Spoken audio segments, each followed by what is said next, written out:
आज music class के class 11th के चैप्टर नंबर 5 में आप सभी का स्वागत है।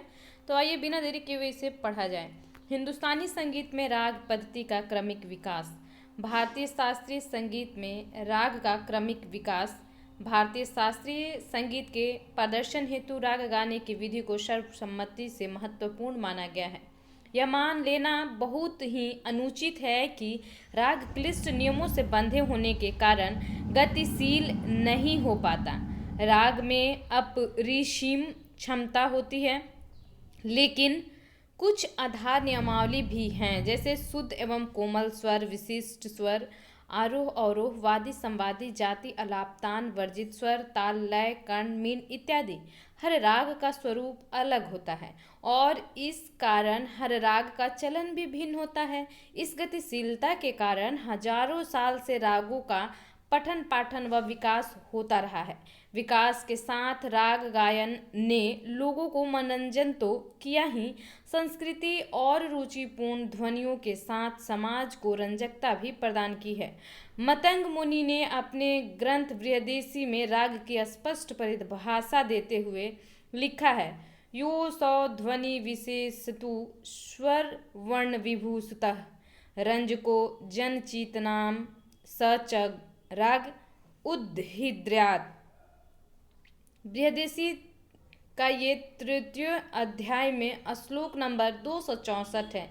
अर्थात जो ध्वनि मनुष्य के चित्त को रंजन करती है उसे ही राग कहा गया है। राग में नियमित स्वर एवं विविध स्वर समूह होने के कारण अलग अलग छवि विचरित होती है। उदाहरणार्थ, राग भैरवी के स्वर निम्नलिखित है। आरोह में सा रे ग म प ध नि सा है और अवरोह में सा नि ध प म ग रे सा है।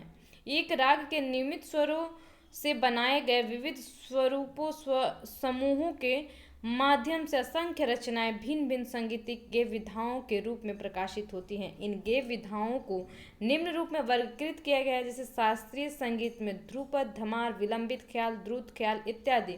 उपशास्त्रीय संगीत में ठुमरी, दादरा, कजरी इत्यादि। लोक संगीत में विभिन्न प्रदेशों के गीत उनकी विशिष्ट बोलियों के साथ, सुगम संगीत में जीवन के विविध भावों को युक्त गीत, भजन, सामाजिक क्रियाकलापों से युक्त शिक्षाप्रद गीत, गजल इत्यादि। विविध शैलियों में जब हम विभिन्न रचनाओं का अध्ययन करते हैं तब राग के विस्तृत क्षेत्र को जान पाते हैं।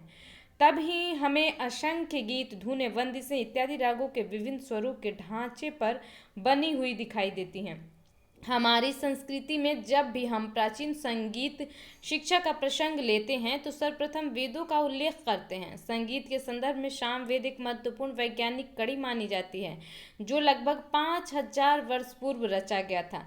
वैदिक काल से ही ध्वनि पर गंभीर चिंतन हुआ, जिसका स्वरूप सामवेद में देखने को मिलता है। सामवेद में विविध स्वर संख्या प्रयोगों से युक्त गायन ने भिन्न भिन्न संज्ञाएं प्राप्त की थीं, जो यथा है। आर्चिक 1 स्वर होता था, गाथिक 2 स्वर होता था, सामिक 3 स्वर होता था, स्वरांतर 4 स्वर होता था। ऋग्वैदिक साहित्य का प्राचीनतम ग्रंथ है, जिसमें गीत, वाद्य तथा नृत्य तीनों कलाओं का उल्लेख मिलता है। गीत के लिए गीत, गातु, गथा, गायन शब्द का प्रयोग हुआ है। इसी ग्रंथ के कुछ मंत्र अर्थात ऋचाओं के गीतात्मक स्वरूप का संग्रह सामवेद के रूप में हुआ। वैदिक काल में राग परंपरा या राग शब्द कहीं उल्लेख नहीं मिलता, लेकिन साम गान को गाने की विधि में राग के अनेक तत्व पाए जाते हैं। यज्ञ के समय मंत्रोच्चारण हेतु नियमित स्वर समूह थे। इसके अलावा जिस तरह आज षड्ज या स राग में अनिवार्य, क्योंकि यह आधार स्वर माना जाता है, उसी प्रकार वैदिक युग में मंत्रोच्चारण से पहले हूम का उच्चारण किया जाता था। वैदिक युग में उद्गाता, प्रस्तुता और प्रतिहर्ता ये तीनों मिलकर संगीत में मंत्रोच्चारण करते थे, लेकिन सभी आधार स्वर हूम पर ठहर कर मंत्रोच्चारण की विधि को संपूर्ण करते थे। कुछ यहाँ पे प्रश्न दिए गए हैं। इन सभी प्रश्नों को हम फिर बाद में कभी करेंगे एमसीक्यू के रूप में, या फिर जैसे भी हो, लेकिन आगे की जर्नी हम कल तय करेंगे या फिर नेक्स्ट वीडियो में करेंगे। अभी के लिए हमें दीजिए इजाज़त। जय हिंद।